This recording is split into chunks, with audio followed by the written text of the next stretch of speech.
her behalf, I want to welcome everyone to the 82-83 Classical Literature class. And we hope this is going to be more comfortable. Do you want to give those out? No? Let's see. We're pleased to have Dr. Gary Culbert. For those of you who are new to the class, this is Dr. Culbert, who is one of our favorites, start the year for us. He's a specialist in American literature, and in the past he's talked to us about Hawthorne, Dickinson, Melville, and many others. I'm just going to Dr. Culbert taught at the University of Washington. He now teaches at Eastside Catholic High School. And we are studying Emerson. I hope everyone has a book. Bernadine tells me that the books are now sold out. This is the edition that we'll be using. But they're gone now, but you might be able to find them for anyone who doesn't have a copy. And here's the reason that you came, Dr. Culbert. Nice to see you all again. I have taught Emerson for years. You can tell by the state of my old well-thumbed edition. It's a pleasure to be back. As you know, now for the last year I've left the U and I'm now teaching at Eastside Catholic High School. So, given the tradition of things, if you got any of you here would like to buy a raffle ticket for $1, I have it right here. You know what Catholic high schools do? You can earn $7,500 by and the tickets are good for $2 off Kentucky Fried Chicken.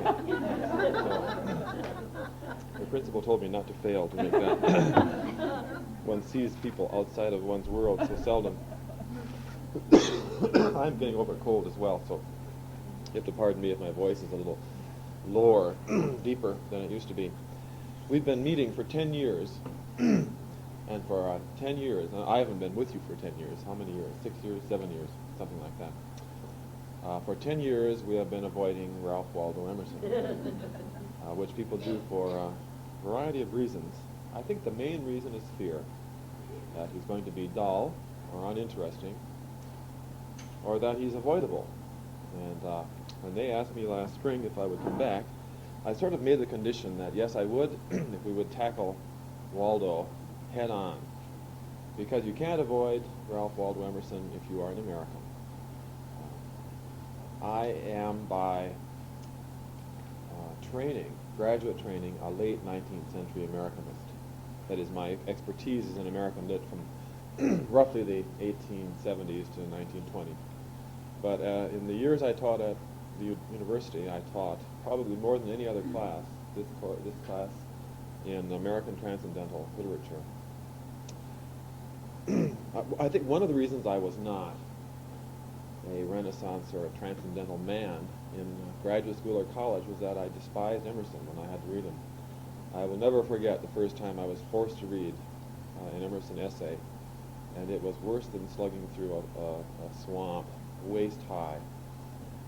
And then I had to teach him. I was in graduate school at Wisconsin, and they told me I had to teach Emerson, and that was not quite so painful. Then I had to teach him again, and I found I was enjoying it. And then I came to Washington, and for 9 years, about once a year, I found myself teaching Emerson. And I found that every time I taught him, I admired him more. And every time I came upon him, I found myself more fascinated by the man's mind, by his spirit, by his, I think what I have to call innate or intrinsic goodness, his faith in the world around him, his faith in us. And the more I taught him, the more convinced I was of the truth of what the first person who taught me when I hated him was saying, which is, if you live in this country, you are Emerson's grandchild. It doesn't make any difference whether you are a Republican or a Democrat. Emerson is your ancestor. Emerson is, in fact, the one thinker in American life who infects everybody from his day on. It's curious because the most contemporary issues go back to Emerson. Take something as politically combative as environmental concerns. If you are see if I can find it. If you're a Dixie Lee Ray supporter, Dixie believes in the utilization of our resources for the well-being of mankind. she went quite a ways in politics on this code. Emerson is her ancestor. Emerson believed strongly in the human centricity, is that a good word, for the world around us, that nature is there for us to use, that we are in fact God's greatest creation, and that God put the world around us for us to use, and those trees and the oil and resources are for our benefit. She could go back for support to Emerson.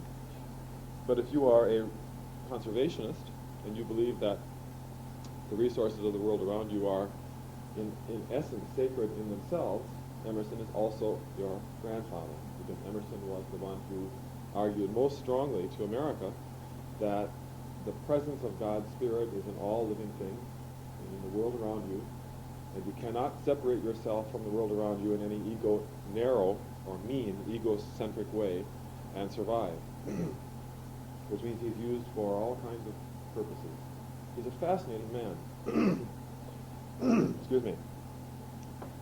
Speaking of ancestry, I discovered that Doris Mullen and I have a common ancestor. We're related. We were having lunch last spring, and it turns out that my great-great-grandfather is the brother of her great-grandmother, or something like that. So it's a useful Emersonian experience, because I never met Doris till I came here. I didn't like Emerson for a lot of reasons. I think partly because my natural academic temperament brings me towards Melville and towards Hawthorne. Americans tend to have a strong sense of the actual presence of failure and evil and weakness. And Hawthorne and Melville argue that one survives by facing one's evil. This is the result of our Puritan heritage, that we do not live up to what we want to be, and the only successful adult faces his interior or her interior and faces life with a sort of jawed attitude towards it. When I first read Emerson, I read Emerson as the apostle of optimism. Emerson, who said, you can only survive if you have faith in the intrinsic goodness of the world around you. If you have faith in yourself, as we're going to see later on today, trust yourself, every heart vibrates to that iron string. I didn't trust myself when I was 23, and I've learned since to trust myself even less. But Emerson, who was the ancestor of that shallow optimistic philosophy, was not a shallowly optimistic man in himself. Emerson's greatness for me is that he reminded us of some of the strongest positive traits we have as human beings in a time when the church was losing its power and the 18th century was dying and we needed something to rest on for hope. Emerson came at that time. He is the American speaker. He's the speaker of the American Renaissance, the American Romantic period. His little pamphlet called Nature, which is in your book, is perhaps the most important document ever conceived in a religio-theoso-philosophical sense, though it doesn't stand well as religion, and it doesn't stand well as philosophy, and it doesn't stand well as sociology. It stands uniquely in our heritage as a seminal document speaking to what we are as Americans. A consequence of Emerson is Walt Whitman, in some ways Emily Dickinson, certainly the can-do spirit, the sense that we are what the Puritans would say, a city on a hill, special people.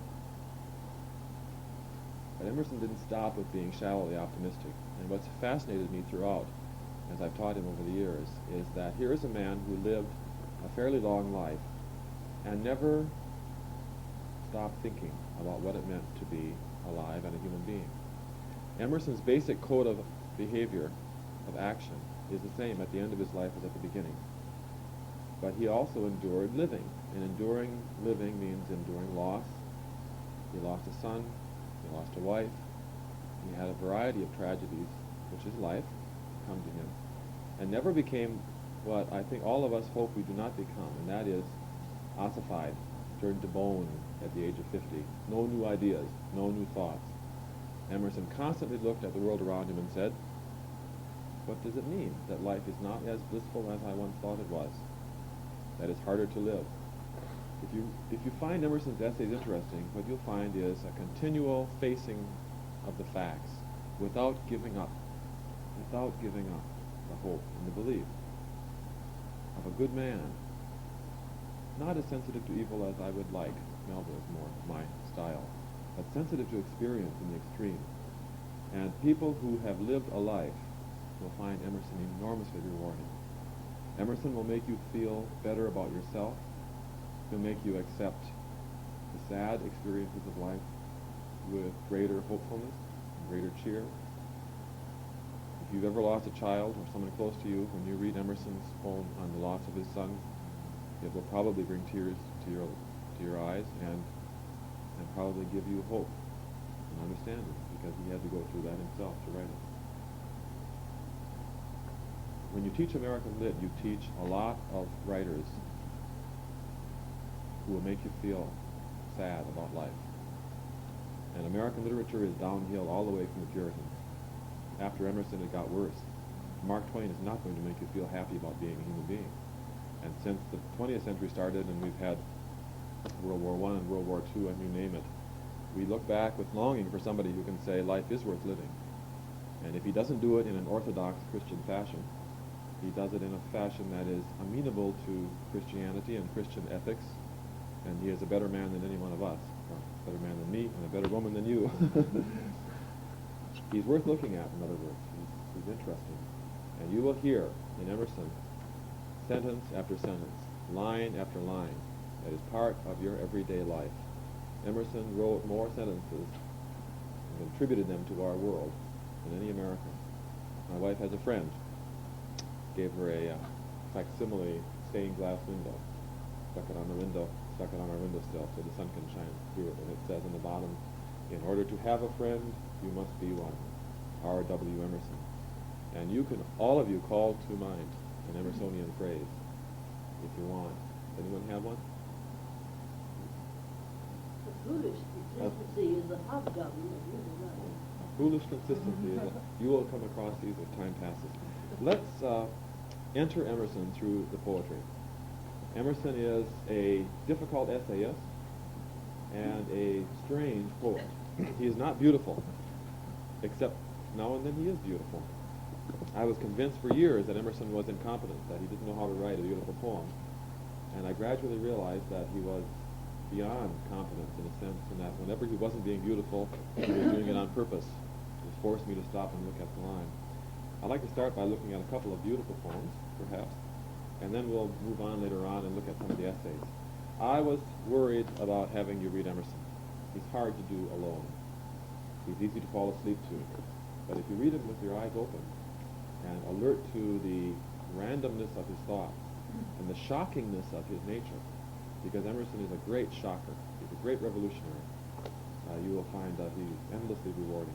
Open your books, if you have one, to a very famous Emerson poem, which is the one I usually use to introduce students to his thought, on 413. This is Each and All. And I like to read this through, it's not a long poem, but I like to read it through with you pretty much line by line and talk about its beauty and how he presents this crucial Emersonian vision of the world. A word or two to prep us for it. Emerson's message is that the only way to live is to have confidence in your individual self, the value of your soul, but that confidence cannot be narrow or egocentric. It has to be outgoing. That your value as a person comes only from what you share with all other people, and in fact with nature as well. The possessive instinct to own, to have for one's self, is what will destroy you, make you limited, make you uncomfortable, lessen you as a person, lessen your possibilities. So his message is, yes, love yourself, but don't separate yourself from the world that created you, from other people. Every human being is valuable. Nature is valuable where it belongs, in its place. And this is one of his better poems presenting this image. Look at it. Little thinks in the field, yon red-cloaked clown, of thee from the hilltop looking down. The heifer that lows in the upland farm far heard, blows not thine ear to charm. The sexton, tolling his bell at noon, deems not that great Napoleon stops his horse, and lists with delight, whilst his files sweep round yon alpine height. Nor knowest thou what argument thy to thy neighbour's free has lent. All are needed by each one. None is fair or good alone. John Donne said it earlier, didn't he? No man is an island. None of us. We're all a part of the main. We are attached. These opening 13 lines or so are philosophical statements put in visual imagery. We can run through them quickly and see how he sets it up. Little thinks in the field yon red-cloaked clown of thee from the hilltop looking down. He sets an image which is very nice. Here we are standing on a hill. If you could get through the archaic language, you look down and you see he says a clown, but clown in his language means a peasant. Somebody wearing a red cloak out in the dirty fields. He does not know that you are looking at him. What is he doing, that peasant? Turning the dirt, isn't he? Reaping, sowing, doing something that peasants do.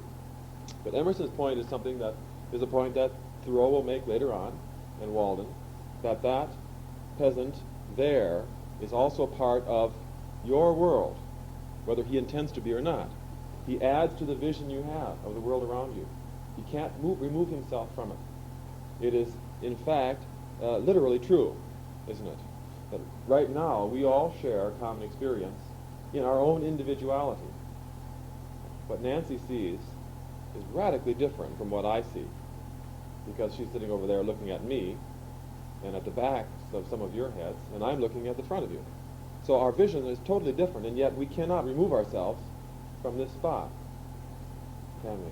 For all the difference, there is a natural, necessary interaction, whether you want it to be that way or not. And any one of us missing, if Mary was not there, it's different for all of us, whether you can see her or even see the color of her dress out of the corner of your eye, because we participate in the totality. So that clown isn't there intentionally saying, I will be an attractive element to the view of that tourist who's traveling through the country. The heifer that lows in the upland farm, far heard, blows not thine ear to charm. And see, if you're reading with your eyes open, you can see that he's pulling on the senses here. The first image is that of redness. It's a visual image. There's that clown out there. You see the color of his. And as you're looking at the color of his clothes, you hear something else. And what did you hear? Right. What do you know about the heifer? Why is the heifer lowing? Probably. The heifer wants his mother. He's hungry. The heifer does not know and does not care that when you're watching a rural scene, listening to cows mooing and watching farmers farming is part of the beauty of the scene. He's just doing what heifers do.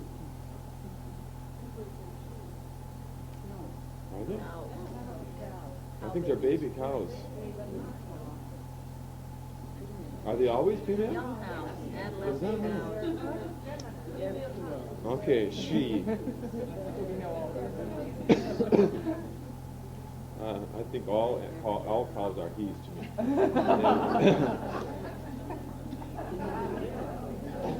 So he says the clown, the heifer, and then he gives you another one. 1, 2, 3. The sexton, tolling his bell at noon, deems not that great Napoleon stopped his horse and lists with delight, whilst his files sweep round yon alpine height.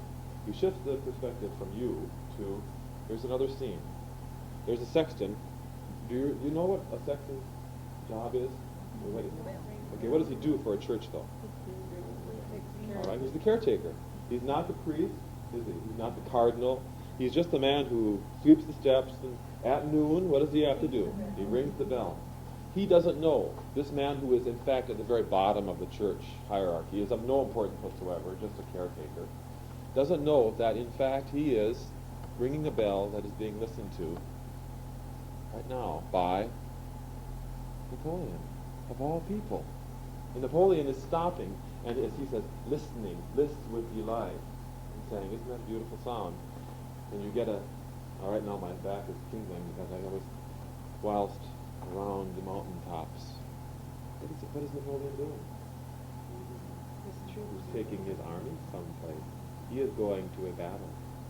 The world is going to be changed because of what's happening right now. And maybe Napoleon, listening to this bell, is being affected. We don't know. Many of you were teachers, I know. If you ever have been a teacher, you know that shocking moment when a student comes up. It's happened to me many times and says, "Do you know how you changed my life?" No, I don't. Don't tell me either, because then you start realizing the power people have who stand in front of young wives, and how careful you have to be. I don't want to be that careful that I can change someone's life, but it's happened to me many times. We don't think about it. And certainly the Saxon isn't thinking about Napoleon. So here's a code that Emerson is giving us. Nor knowest thou what argument thy life to thy neighbor's creed has lent. You do not know what you have stood for in the life of the people around you. And here is his statement. All are needed, each one. Nothing is fair or good. Emerson has this strong belief that each person is valued. We do not live up to the value of ourselves. And we'll be looking at an essay later on, and it says many of us give up our humanity in a sense. Instead of being human beings doing whatever we do, we become tools. So instead of a man farming, we become a farmer. But no, you always have your humanity first, and then your action. You're not a teacher, you're a human being teaching. You're not a sexton, you're a human being holding the bell. And that prime value is what we want to keep holding. Yes, Emersonian in the extreme, isn't it? Yeah, Jimmy Stewart in the movie It's a Wonderful Life reaches the point where he says, I am useless. I have done nothing for anyone. My life is a total loss. And as he tries to commit suicide, doesn't he? And then all of a sudden, people come streaming through and say, you did this for me. If you had not lived, how awful it would have been, because he was a good man. Let's look at Emerson, the speaker here. He doesn't live up to it. I thought the sparrow's note from heaven, singing at dawn on the alder bough. I brought him home in his nest at even. He sings the song, but it cheers not now. For I did not bring home the river and sky. He sang to my ear. They sang to my eye. There we go. This desire, as all of us have had, to own a piece of the world. You hear the sparrow singing, you say, I'm taking that home, to put him in a cage, and he's going to be my sparrow for good. And what you cannot do is bring the pleasure of that moment home and put it in the cage. The sparrow will not sing. And if he does sing, he will only be a mere fragment of what made you feel so good at that time. It was the fact that he was singing in his tree in the evening, as sunset went down, that made that sparrow worth listening to. We can't own those things. So he gives us first the sound of the sparrow, and then he's going to give us something to look at and say, it holds the same. Another example. The delicate shells lay on the shore. The bubbles of the latest wave fresh pearls to their enamel gave. And the bellowing of the savage sea greeted their safe escape to me. I wiped away the weeds and foam. I fetched my sea-born treasures home. But the poor, unsightly, noisome things had left their beauty on the shore, with the sun and the sand and the wild roar. There. What do? My son and daughter cannot go, when they go to the beach, they have to have a little pail, and every time you see a shiny rock, I drive home from the ocean with a pail of beautiful rocks and shells. And you've all done it, I'm sure. You take those home and you dump them on the porch, and the next day, they're so ugly. They are just, they cannot retain their beauty dried out away from the shore. But the fact of life, isn't it? You want to enjoy those rocks and those shells, you have to go to the ocean, and you have to feel the wind and the spray and the sun on your back and say, those are beautiful. As soon as you become acquisitive, they refuse you their beauty. It will not be given to you. You can create art, you see, for yourself.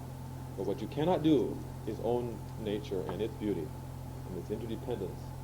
He's going to get more personal than that with the next one, dealing with human beings. The lover watched his graceful maid, as mid the virgin train she strayed, nor knew her beauty's best attire was woven still by the snow-white choir. At last she came to his hermitage, like the bird from the woodlands to the cage. The gay enchantment was undone, a gentle wife, but fairy none. When you teach high school, this is quite a powerful, powerful line. And we all remember that enormous attractiveness of people when you have not got them yet. It's an amusing line given to Emerson as well. But when she was unattainable, when she was a virgin, she was enormously attractive to him. What he didn't realize was that the attractiveness was an essential part of her snow whiteness. I've been telling students for years, if you're going to marry somebody, you better like them for more than their sexual appeal or their not availableness, because you're going to live with somebody for 20 years. There better be something else. It goes. They don't believe you. They don't believe you. They still insist on doing this, just as we all did. So he gets the girl. He gets her, and then turns out she cheated him. Right? She was not a virgin after they got married. You rat.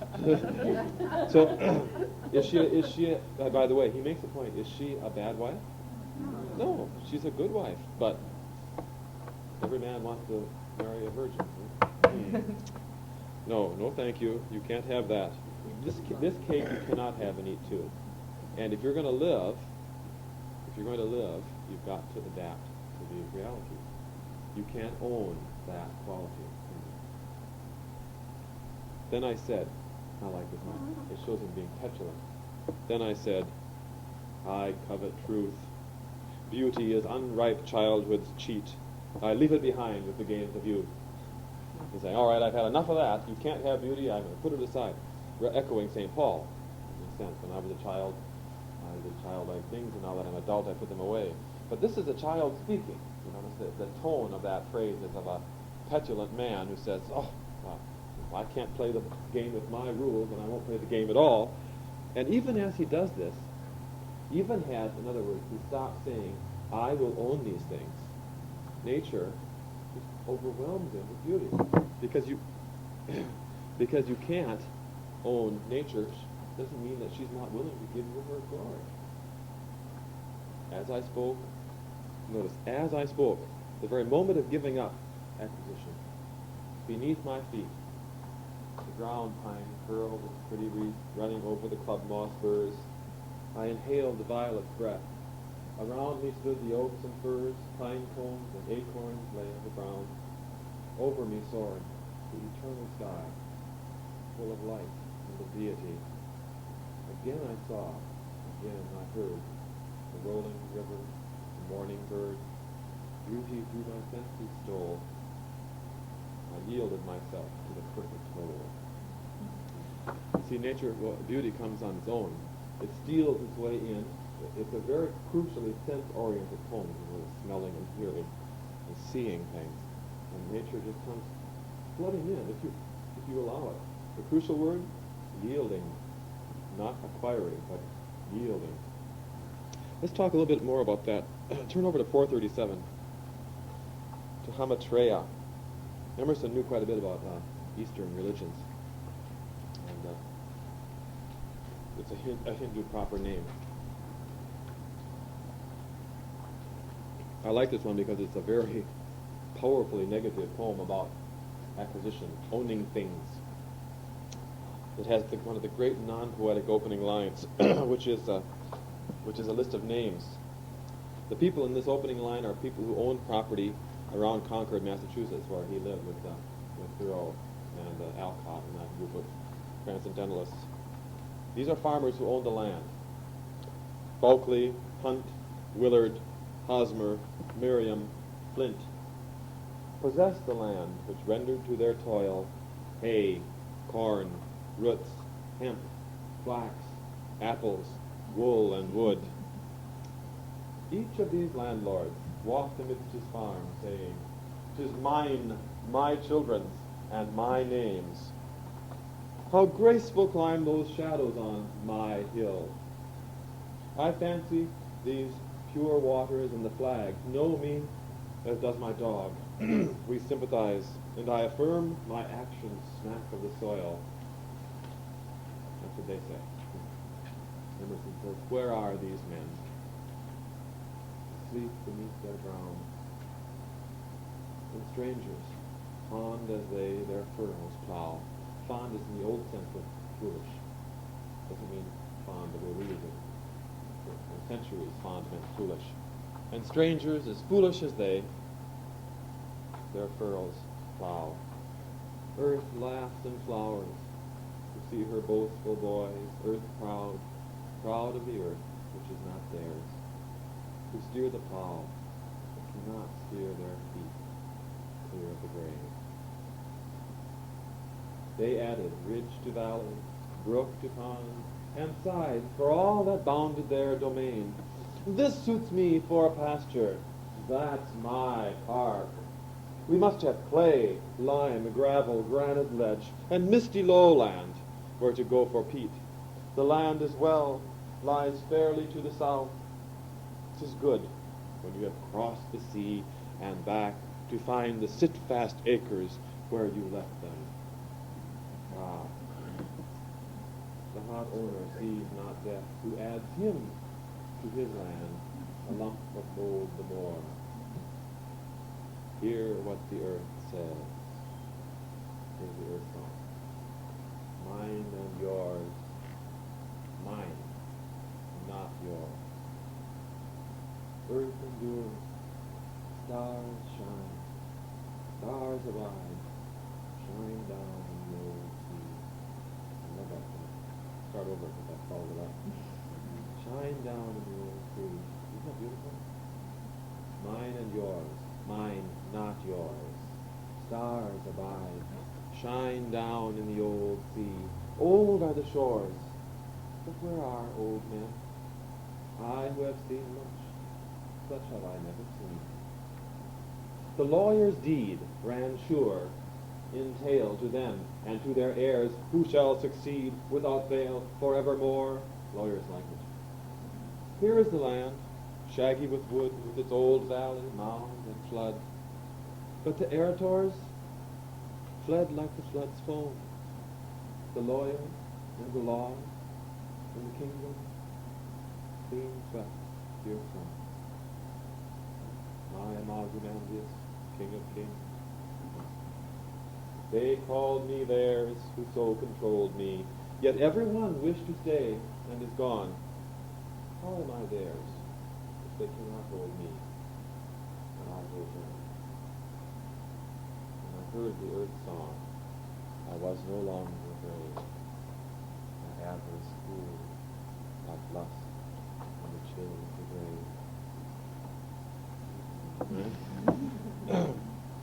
That's a very powerful poem, as you can imagine. And it's about that quality of owning, of having. Any questions about that? I think that poem explains itself. It doesn't need to be much more. There are some strongly powerful lines in it. My avarice cooled like lust in the chill of the grave. Seldom does Emerson start reminding you of Poe, but occasionally they have something in common. I think it just means yeah, look in the back, see if it says here. It says it's a proper name, but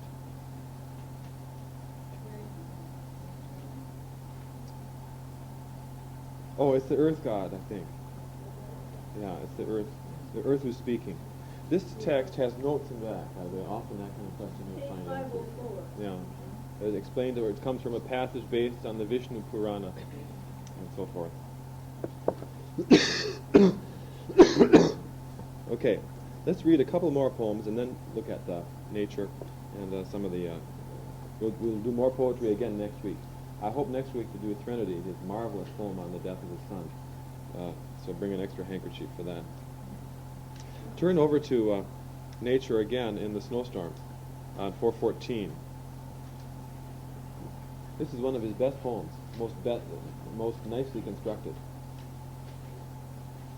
It's fun to read in comparison with some other poems on snowstorm. Longfellow has a famous one about the snow sifting down like this. It sifts from leaden sieves. No, that's Dickinson. She says it sifts from leaden sieves. What is that Longfellow poem about? From the never mind. Whittier's got one too. No, that's a different one. Yeah. The sun that brief December day rose cheerless through the hills. This is his on a snowstorm. It's very good. Announced by the trumpets of the sky arrives the snow, and driving o'er the field seems nowhere to alight. The whited air hides hills and woods, the river and the heaven, and veils the farmhouse at the garden's end. The sled and traveler stopped, the courier's feet delayed, all friends shut out. The housemates sit around the radiant fireplace, enclosed in the tumultuous privacy of storm. One of my favorite lines, remember. You ask students always to look for the odd use of a word, the interesting line, and students pick this up right away. What happens when you put the word tumultuous and puts it next to privacy? The junction of those words. Absolutely true, isn't it? Is when you're, well, if you're all Northwesterners maybe, but if you come from Wisconsin, there are those blizzards that hit you in December, and wham, the family is never happier and closer and more comfortable than when the wind is just throwing that snow up to the eaves and you're sitting around the fireplace. It's perfect privacy you cannot be got at, but it's in the heart of the storm that comes. I miss it out here. I would like a blizzard every once in a while just to remind me of nature. So what's happening? He says, announced by all the trumpets of the sky arrives the snow. That is, the snow is coming on like Joshua or an army, sure. Or if you make it less military, it's like a noble of some kind, right? Like the Queen of England coming. Here it comes, coming fast. It's coming, driving o'er the fields. It doesn't seem to stop, and yet he says it takes over everything, covers it all up. So the next morning you wake out and you say, "Come see the north wind masonry." Out of an unseen quarry evermore furnished with tile, the fierce artificer curves his white bastions with projected roof round every windward stake or tree or door, speeding the myriad-handed his wild work, so fanciful, so savage, naught cares he for number or proportion. The key word here is artificer, isn't it? That is, he's a creator. He's like an artisan. He's a mason, it says here, who gets his tiles from a quarry that never runs out. So he makes the wind a version of the human creator, in a sense. He's making it similar to that. The crucial point, the wind, nature as a creator does not work, and Emerson hates it, by number and proportion. Emerson is reminding us that when you and I make something, or at least I know I do, I have to have that ruler and that pencil, and I have to measure it, and it takes me forever because I'm thoroughly incompetent that way. And if I should make a recipe, I have to make sure I have exactly one half. I never had my grandmother's ability to throw something together and create a beautiful pie. I can't do it. I'm much too oriented towards doing things just the way they have to be done. And Emerson thinks most of us are aware of that. And what he wants to do is put us in our place. Constantly Emerson is going to ask us to say, where do I get my values? How do I relate myself to the world around me? What does it mean to be a creative human being amid a creative universe?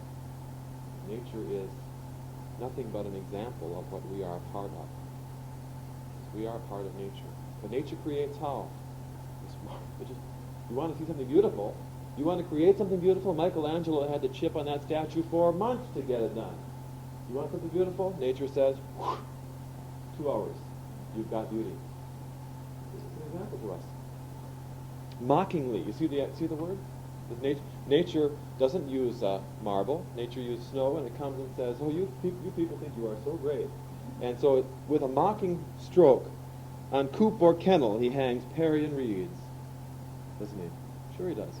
that is on something as mundane and lowly as a chicken coop, he hangs a glorious Grecian wreath of snow. A swan-like form invests the hidden thorn, fills up the farmer's lane from wall to wall, the maugre the farmer's sighs. Yes. He wants to fill up your driveway. Have you shoveled driveway? I've shoveled driveways many. Maugre is a wonderful word. It's a Middle English word that died out long ago, and Emerson knew it, but he's picking it out anyway. It's related to the French word malgré, which is still a French word, which means in spite of. So it's a word which is, for us, in spite of, takes two words. I don't know why it disappeared. But here's the farmer looking out, and he's going. He doesn't have any, he's got to shovel it out himself. It wants to do it mockingly. Fill up that lane. Maugre the farmer's sighs. And at the gate, a tapering turret overtops the work. And when his hours are numbered, and the world is all his own, retiring, as he were not, leaves, and the sun appears, astonished art, to mimic in slow structures, stone by stone, built in an age, the mad wind's night work, the frolic architecture of the snow. What do? It leaves, he says, it sneaks out in the middle of the night when you're going to bed. And you wake up with astonished art. How long does it take us as artists to create what nature does in an hour and 2 hours? You're standing there, mouth agape, aren't you, at beauty. How do we do it? We mimic, he says, in slow structures, stone by stone, to get up there. The frolic, in frolic is a wonderful word too. Frolic architecture. This is my favorite poem on snow. I've not come across a poem that creates the beauty of it. So, and it reads better as well. I read it, I broke down, but if you read it in one reading out loud, you might try it. It's just marvelously imitative of the motion of the snow. It's all one big continuing line. Let's see, okay, we've got a little bit of time. Let's read another poem. Turn to the poem Days, just to set the scene. There are two more poems I think I'll read today, and then we'll go over to, where is it in here? I lost my place.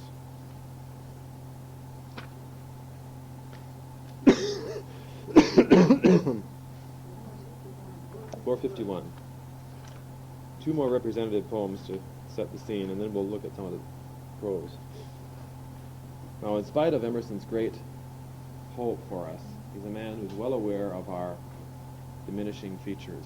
And I wanted to read these last two poems to you to keep you in mind as we're reading Self-Reliance and some of these marvelously uplifting poems that he knew we don't live up to our own demands for ourselves, as we do not. And this is another just marvelous piece of poetry. He's talking about the days as they go by. Each day, he says, is the daughter of time. Time produces these children, one by one. Daughters of time, hypocritic days, muffled and dumb, like barefoot dervishes, and marching single in an endless file, bring diadems and faggots in their hands. To each they offer gifts after his will, bread, kingdom, stars, and sky that holds them all. I, in my pleached garden, watched the pomp, forgot my morning wishes, hastily took a few herbs and apples, and the day turned and departed silent. I, too late, under her solemn fillet, saw the scorn. See, Emerson will say all the time, you have a new chance with every morning, and we are given, each time the sun rises, a chance to start over again, and to make something of our day. It's what Franklin called in his autobiography, addressing oneself to powerful goodness every morning, and at the end, you address yourself to what have I done for powerful goodness. And the problem with that is that at the end of the day, you usually have to say, well, not too much. I didn't meet up to it again. Emerson is able to see that failure on a daily basis in his own life. And this is a very interesting poem presenting that. Daughters of time, the hypocritic days.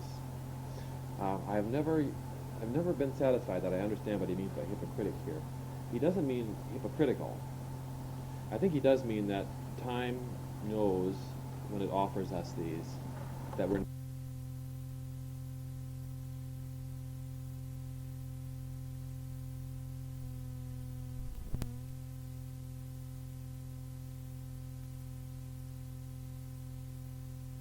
an academic text. It's used in colleges throughout the country. It's been around for 20 years.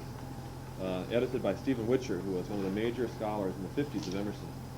It is an extraordinarily good selection of essays and a mildly good selection of poetry. It's not the best of poetry, but the essays are fine. It is also most interesting because it is organized chronologically, and the essays are connected by journal entries.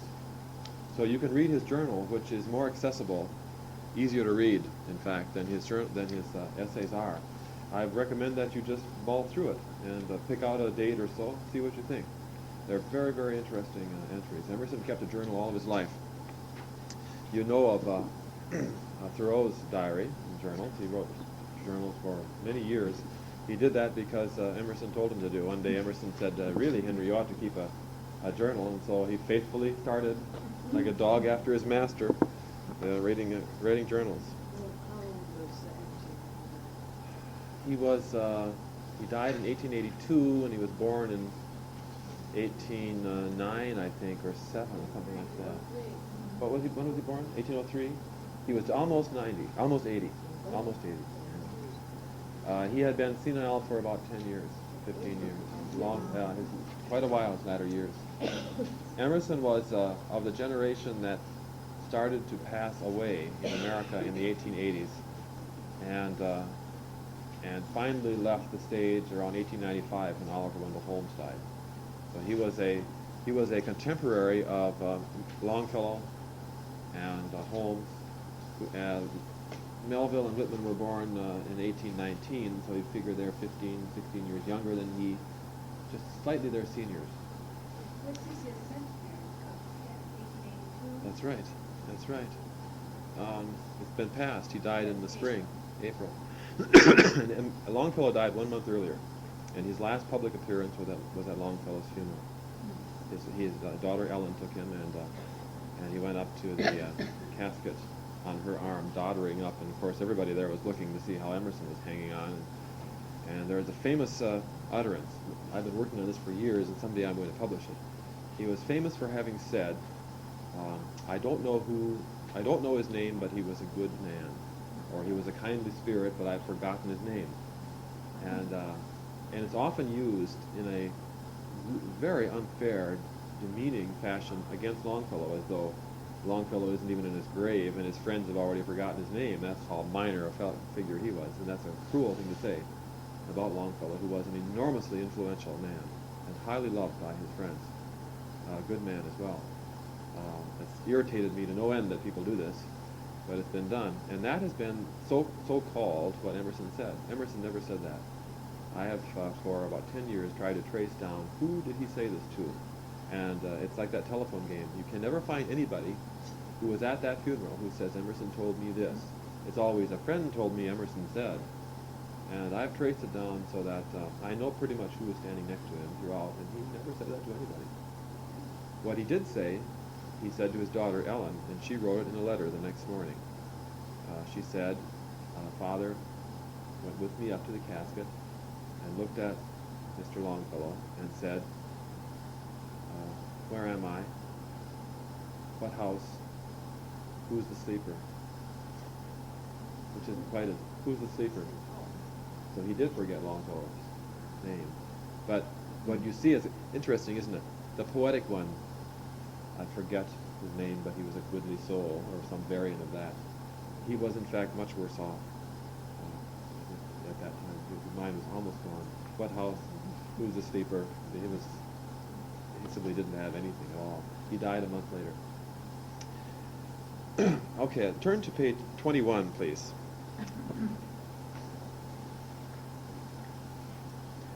Here is the beginning of Nature, which I will not read to you. We're going to read the first couple of pages of it. First of the two introductions, I guess, and then part of the conclusion. Nature was for years my downfall as a teacher. I would schedule 2 hours on it, and I would end up spending 2 weeks on it. It's hard to understand. It is also crucially important to the American Romantic period. It's also fascinating. It's very, very interesting, and if we had 2 semesters, I would spend 2 weeks on it and go through it with you. You would find it interesting, exciting, mind-capturing, I suppose you'd call it. But we don't, so I'm going to spend a few paragraphs on it and tell you about it a little bit, and then we'll go on to some of the essays which are drawn out of this. Nature is the groundwork for everything Emerson did later on. Almost all of his essays, through all of his life, if you look at them closely, have some basis in nature, which is, as a very young man, he created and said, this is what I believe. This is his code. Let me put it in historical perspective. The 18th century was the century of rationalism, as you know, a century of revolution. It's Samuel Johnson and Ben Franklin and Thomas Jefferson and enormous faith in the ability of man to reason his way to what he wants. As I was saying at lunch, I was telling my students this morning about Thomas Jefferson and drawing that sentence out of Jefferson's letter to his daughter Patsy. What man can always do what he sets his mind to with resolution. You resolve to do something, you will do it. He's telling his daughter, don't you rely on your teacher to teach you Latin. You do it yourself. Otherwise, you will never not rely on your teacher. That sense of we can do it with our reason was the spirit of the 18th century. But the Romantic period was coming fast, and life was changing. The 18th century was a time of communal spirit. People defined themselves through the community they lived in. And you knew who you were because you were an 18th century Englishman that told you what you were and what you believed. And writers like Pope and Johnson expressed it for you. The Romantic period is a time of crumbling social community, I suppose you'd call it. The Romantics are people who are self-oriented, and we are all Romantics. We have been in the Romantic period since Wordsworth and Coleridge published the lyrical ballads in the English world. The Romantic period started in Europe, as they always do, down south, and the Romantic period is flourishing in Germany, for example, in the early 1700s. Goethe is writing The Sorrows of Young Werther in the 1740s or so. It flourished, it reaches England in the late 1790s and is at its early peak with Wordsworth and Coleridge in the 1820s.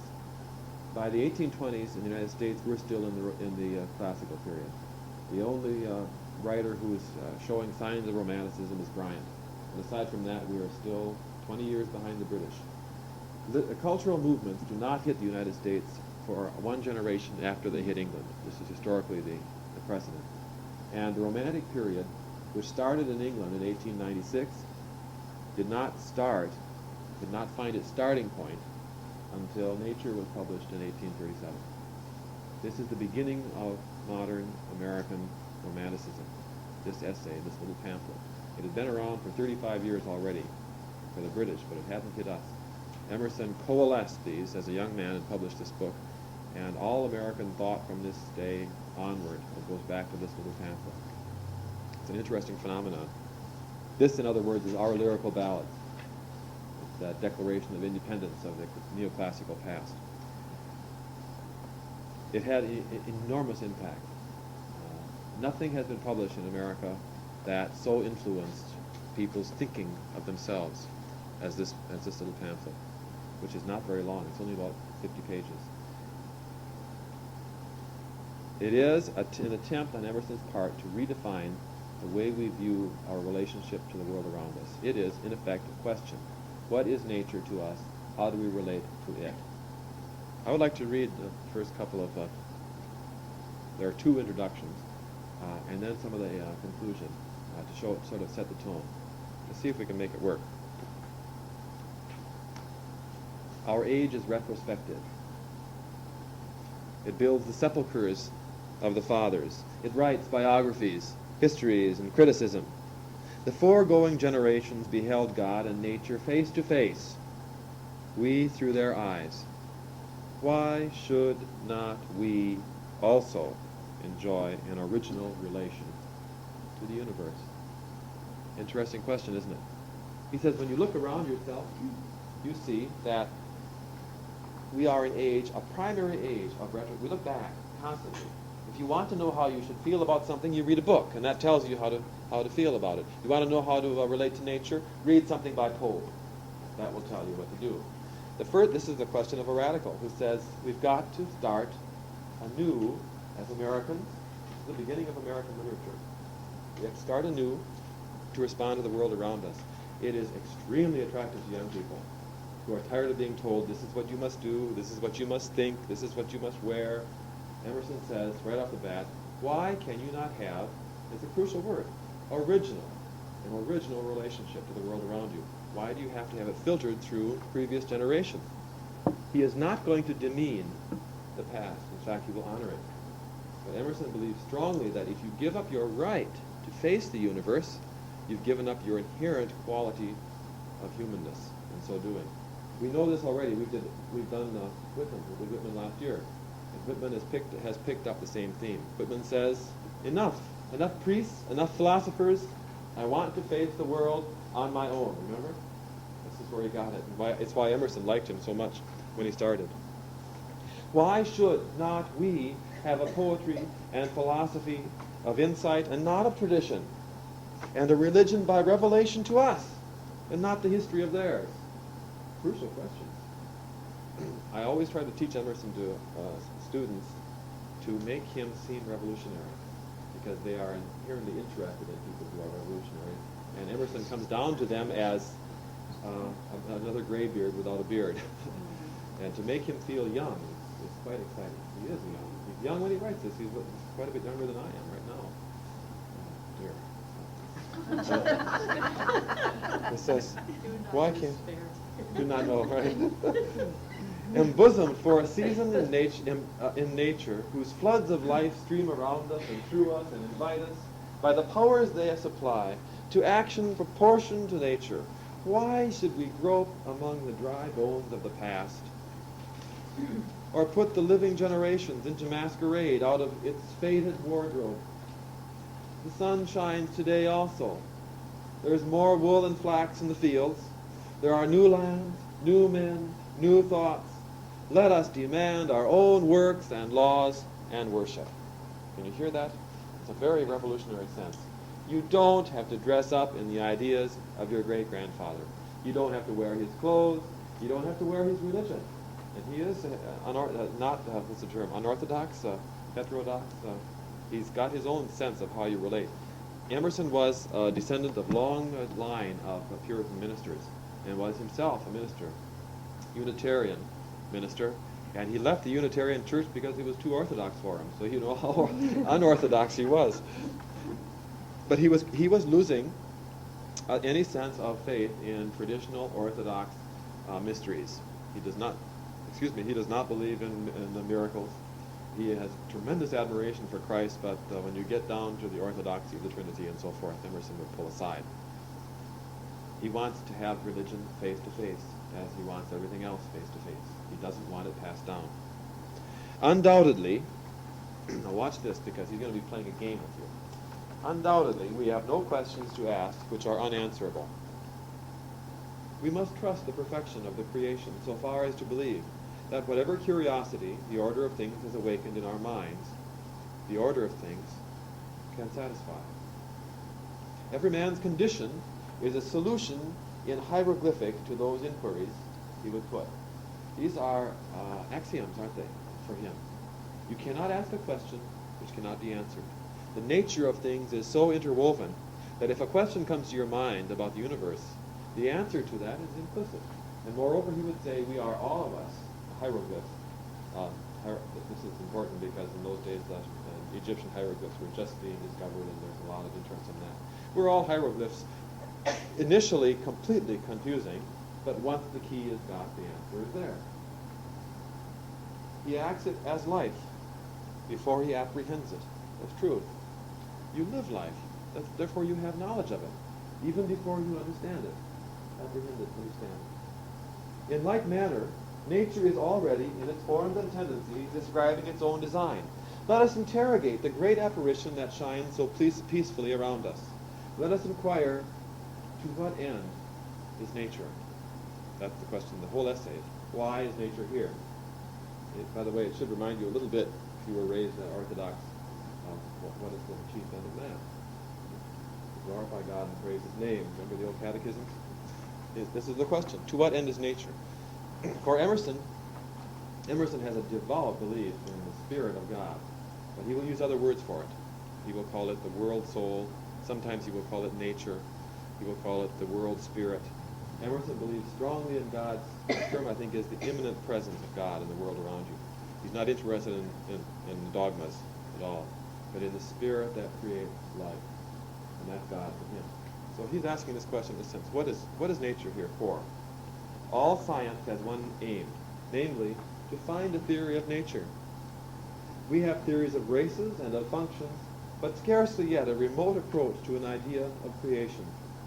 We are now so far from the road to truth that religious teachers dispute and hate each other, and speculative men are esteemed unsound and frivolous. But to a sound judgment, the most abstract truth is the most practical. Whenever a true theory appears, it will be its own evidence. Its test is that it will explain all phenomena. Now many are thought not only unexplainable but inexplicable. Language, sleep, madness, dreams, beasts, sex.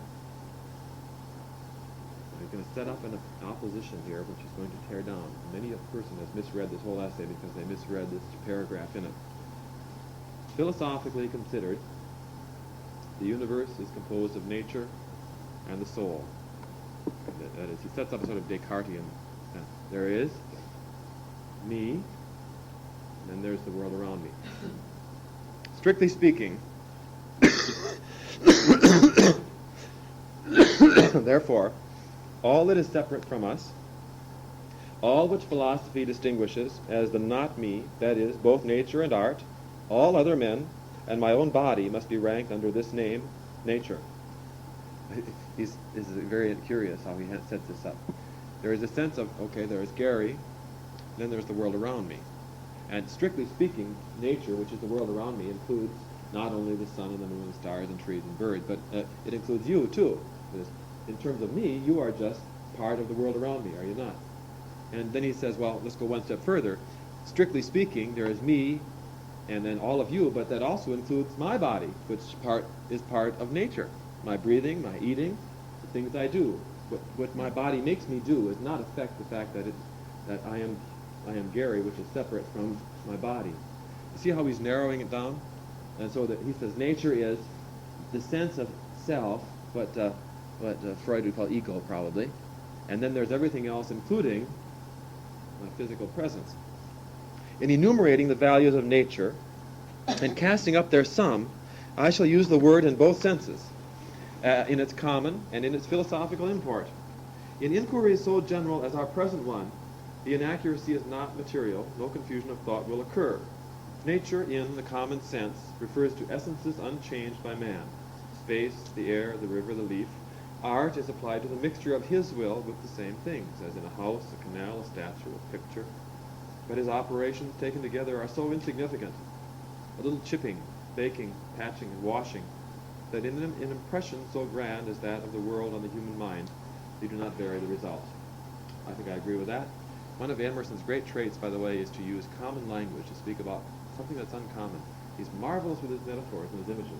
Baking, pitching, washing. The effect we have on the world compared to what nature is so minuscule as to be disregardable. Now, the trick he's played with you here is to set up a common distinction that everybody would have assumed in his day. There's me and there's nature. The whole point of this essay is to destroy that distinction. Emerson wants you to come to see that there is no me versus nature. You are part of nature. I mean, that sense of ego that separates me from you, who are all part of nature. You're just as much part of nature as a dog or a tree because you don't influence me in any other way. No, he says, no, you cannot be allowed that. But in order to suck his readers in, he sets up this distinction in the preface saying, okay, you want to be independent and unique, let's pretend that there's you and then there is the nature out there around you. By the end of the essay, he's going to bring you in too, so that you are also, I think he's right in many ways. I'm able to convince myself of it now and then. This is an essay with 2 introductions, and I want to read introduction 2 as well. So let's continue on. One of his wonderful paragraphs. He can elevate prose. So marvelously. Look at this. To go into solitude, a man needs to retire as much from his chamber as from society. I am not solitary whilst I read and write, though nobody is with me. But if a man would be alone, let him look at the stars. The rays that come from those heavenly worlds will separate between him and what he touches. One might think the atmosphere was made transparent with this design, to give man in the heavenly bodies the perpetual presence of the sublime. Seen in the streets of cities, how great they are. If the stars should appear one night in 1,000 years, how would men believe and adore and preserve for many generations the remembrance of the city of God which had been shown? But every night come out these envoys of beauty and light the universe with their admonishing smiles. One of my favorite paragraphs from him. If you could see the stars once in 1,000 years, how you would imagine. You would pass it on from generation to generation with an adoration that the city of God was revealed to your great-great-great-great-grandmother. You'd never forget it. It would be the subject of tales. And God and his ridiculous, what's the term? Profligacy, yeah, something like that. He gives us these stars every night. And so what do? We ignore them, don't we? We don't bother to look up and, as he says, see this adoration. I always feel guilty of that. And so in the summer when we have those beautiful nights, when you can see the stars, I try to think of Emerson and go out and say, these really are glorious. We wait for Hades' comet. Yeah, we wait for the special one that comes once in 75 years. It's coming soon, isn't it? In a few years. Notice the opening. He's saying, you want to isolate yourself. You cannot isolate yourself with a book. You cannot isolate yourself with a pen. If you're reading a book, you're reading someone else's ideas. If you're writing to some. Even a poet writing the poem he throws away immediately is into communication at a human level. He says, I would like you to think about separating yourself from other people, the pressures of other people's ideas. Go out and stand in the stars. Separate yourself from the earth for a bit. Look at what God put up there. The stars awaken a certain reverence because, though always present, they are inaccessible. Okay? I use this image, he says, because there's not a person who reads this essay that wouldn't respond to that beauty. True. And we are always feeling that reverence when we think about the stars because we can't get at them. We couldn't anyway then. But the point is still there. He's trying to find a way to get you to think about the awe nature should inspire. His point is going to be, in the next sentence, you should not have to go out to look at the stars, to be in awe of the world around you. Every element of nature is as glorious as stars. It's what, remember what Whitman said? A mouse, right, is a miracle enough to stagger sextillions of infidels. If you thought about what a mouse was, you would be so struck at its glory that it would stagger the whole world, everybody alive. I have a friend who's writing an article on the men that first drove the Alcan Highway from London, France, where they were Dutch men and just very simple truck drivers. And she said she was just amazed when they would tell her stories, and they would all comment how beautiful the sky was and the northern lights. And she said these very gruff men would talk so eloquently about the sky, and one woman, listening to her husband talk in the kitchen of their home, she said, please give me a recording of that.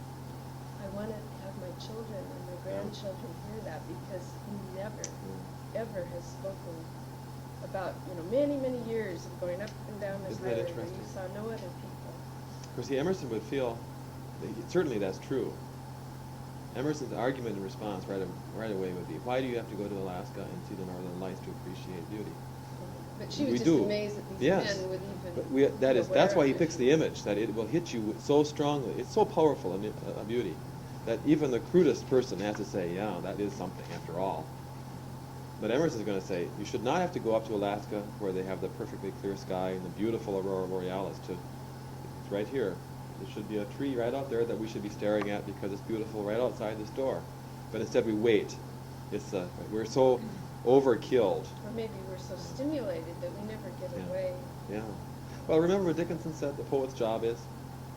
It's to stop you to look at the flower that you never noticed before that's right next to the front door of your house.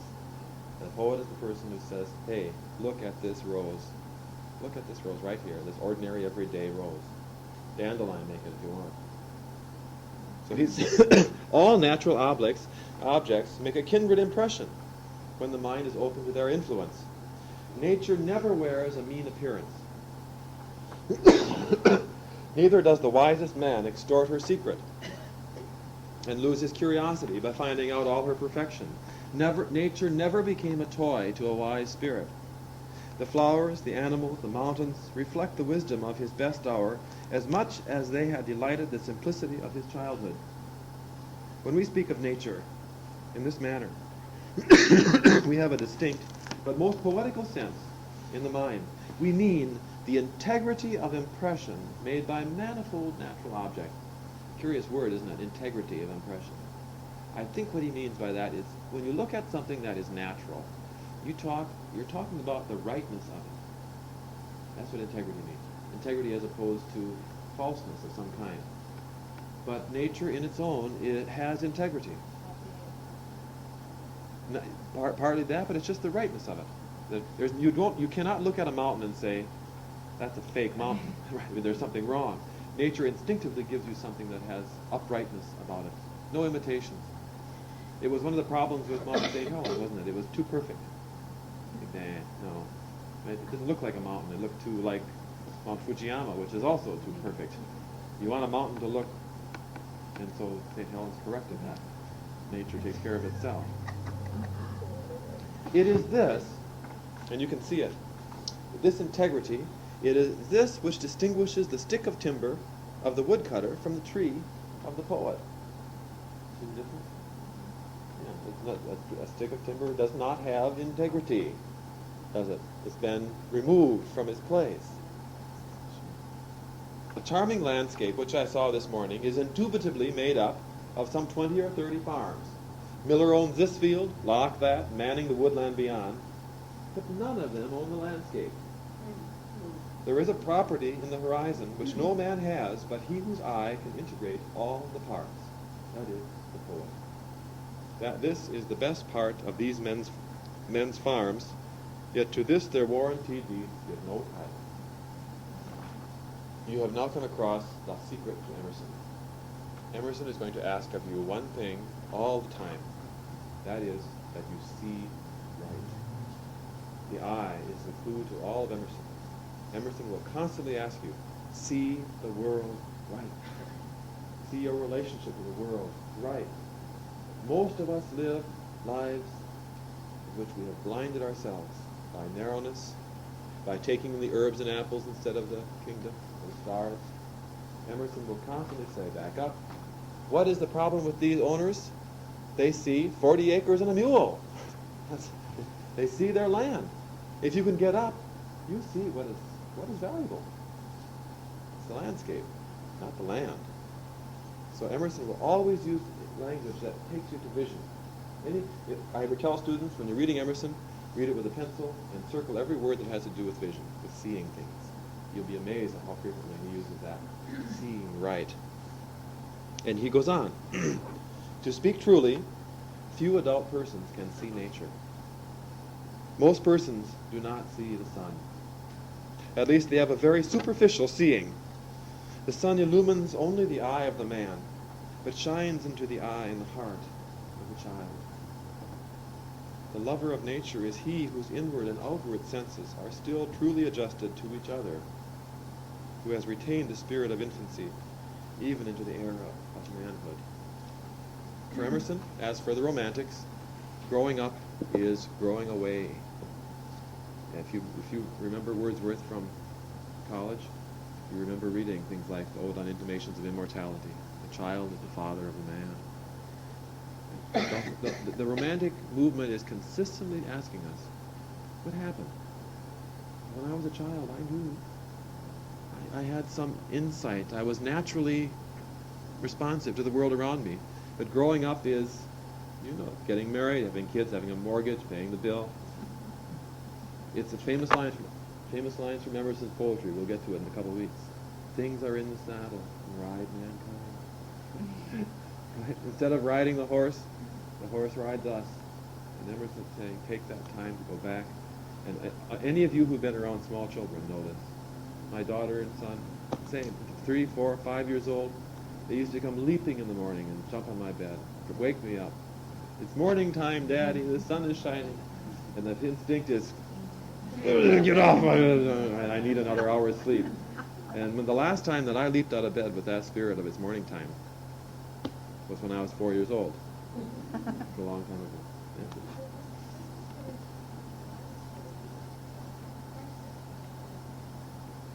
Absolutely. You will see reflections of Christ throughout Emerson, constantly. He was a minister. He knows the Bible very well. And he picks up some of the best of the Gospels, especially the Christ sense of, if you don't come as a little child, you will not come there at all. And yes, very true. You'll see others as you read on through it too.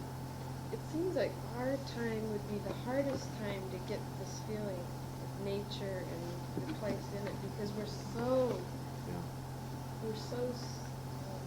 put in little boxes or we're so made of ticky-tacky. removed from them. Yeah.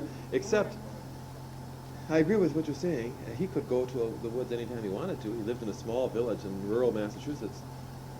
But it's all relative. It's all relative. I'm just thinking of children growing up now seeing Pac-Man and we were on the ferry one day, and a beautiful day, and all these children were all crowded around this machine. Well, he said, you know what he would say? We conspire to ruin our children. We conspire. We adults do this. We create a world which puts television in front of a 3-year-old and has her sit there for 6 hours because it's less bother to mom and dad. Emerson would say it is. Emerson would say it is. No.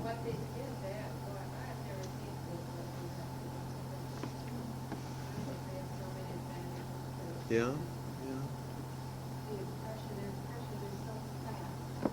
They do learn a lot of things fast. I tend to think that I don't believe in progress myself. I don't think we are any worse off than they were, or any better. We have different means of being bad or good. And I think Emerson would say right away, he would not approve of Pac-Man at all, but he would say probably that they had their own problems. It's just nature. That's growing up. And I imagine the kids sat around the fireplace or something on sunny mornings in 1820, whatever they did. I had an interesting experience with a student once who wasn't going to take the bus that she was supposed to take home, and I said it was okay, and I would take her home. And there was a hesitancy and a decision being made, and it turned out that she didn't want me to see where she lived. And the bus driver who drove the bus home kind of got stuck on that one. It was, I guess, very Emersonian. He said to her, well, you live in the most beautiful city in the world. That mountain is yours, and that, this is all, we're all rich. And it made, it was just such a beautiful way, and she just... And it made a difference? Yes, like, wait a minute. Okay. I think, see, that's exactly what Emerson wants us to do. I have found that, though I'm not Emersonian in my beliefs about life very much, I am very much Emersonian in the sense that I do believe that if we rearrange our vision of things, life can be much easier, much more understandable. I like that a lot. Putting things in perspective.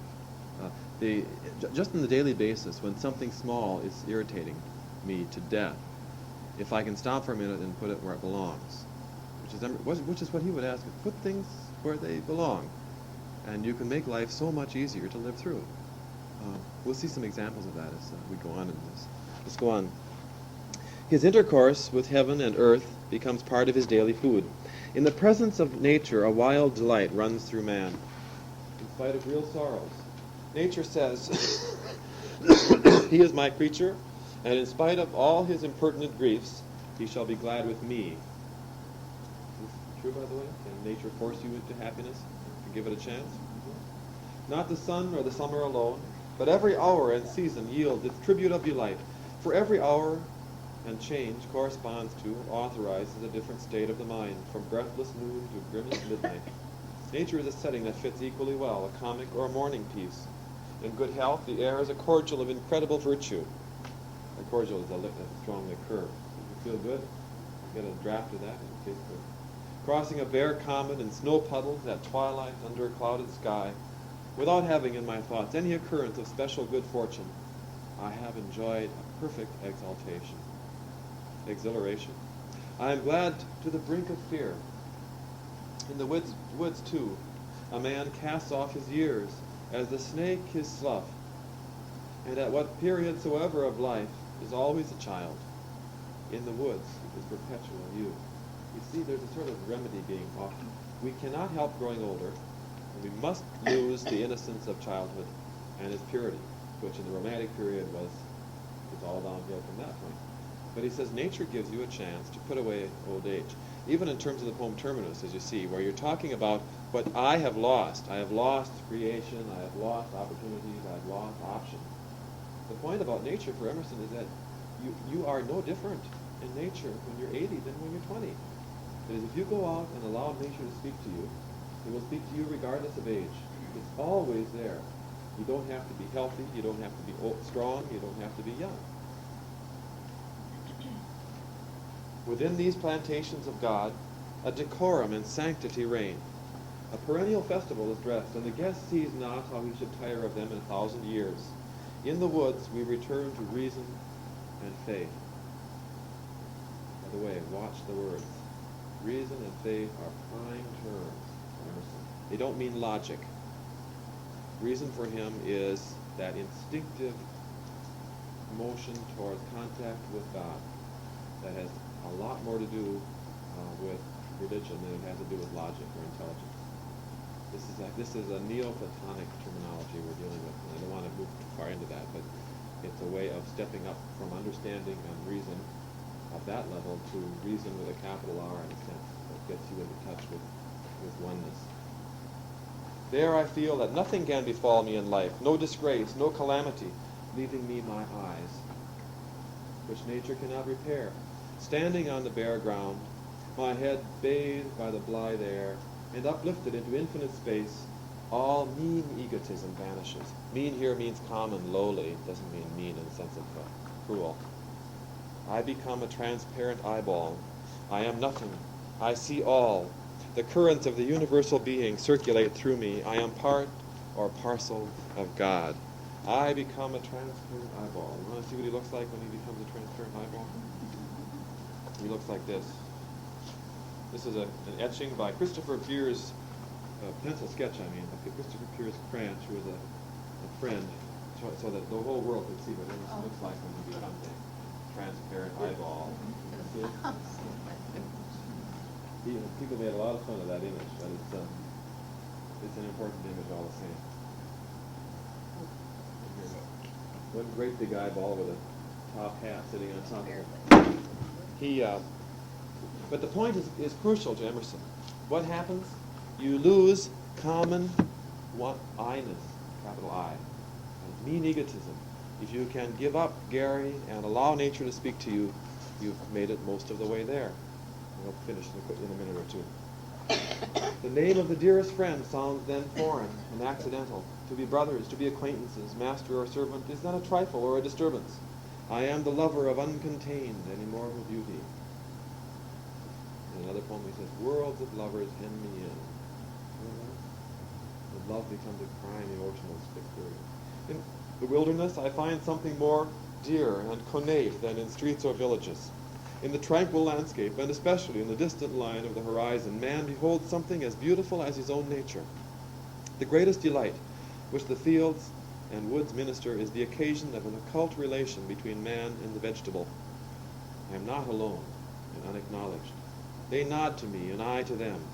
The waving of the boughs in the storm is new to me and old. It takes me by surprise. yet is not unknown. Its effect is like that of a higher thought or a better emotion coming over me when I deemed I was thinking justly or doing right. Yet it is certain that the power to produce this delight does not reside in nature, but in man, or in harmony of both. It is necessary to use these pleasures with great temperance, for nature is not always tricked in holiday attire, but the same scene which yesterday breathed perfume and glittered as for the frolic of the nymphs is overspread with melancholy today. Nature always wears the colors of spirit. To a man laboring under calamity, the heat of his own fire hath sadness in it. Then there is a kind of contempt in the landscape felt by him who has just lost by death a dear friend. The sky is less grand, as it shuts down over less worth in the population.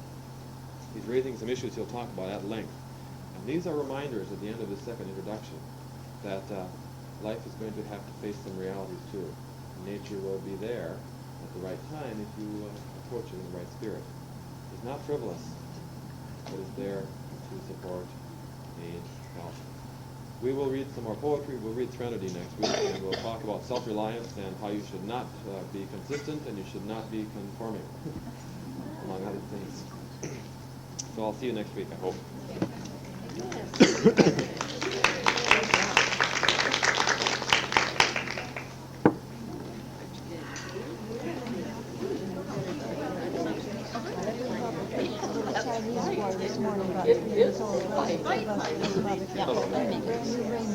Oh, sure. Yellow slicker head with it.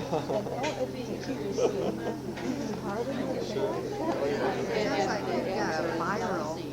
It's almost over. Yeah, well, for longer than that. There's one going around that last. This time of the year, you know, with schools. At schools, especially.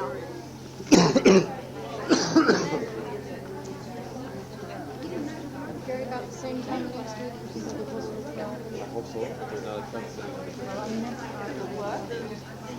When he was explaining about I thought if that's on a test, I don't know what he's talking about. Okay, about 12. That's their main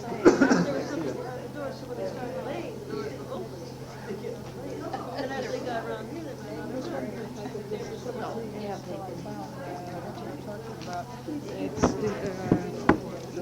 It's divided. I don't know when it was printed. Oh, I this can't is seem to strange. find What is it now? any edition. No, it's just a reprint of the. These are these are the first essays, first series essays, second series. They're by volume number. What I'm doing is nature here. Right, I know. I was able to find them from, and then all the poems are, are listed here. Ending up with the elements, Sure. nature and life, but they're still poetry. Yeah. See. And might be a little slow locating what you're talking about first, but it's safe getting another book. Yeah, I'm sure it'll be fine. It's a nice typeface, isn't it? Yes, I thought so. Yeah, you'll have to do a little digging to find it. So I'll try to tell you where I am. Oh, thanks a lot. This was wonderful. Yeah. I'm so glad to be a new member of the club. Oh, nice to meet you. Excited as usual. Yes. Well, if I can thread you through this man's abstractions.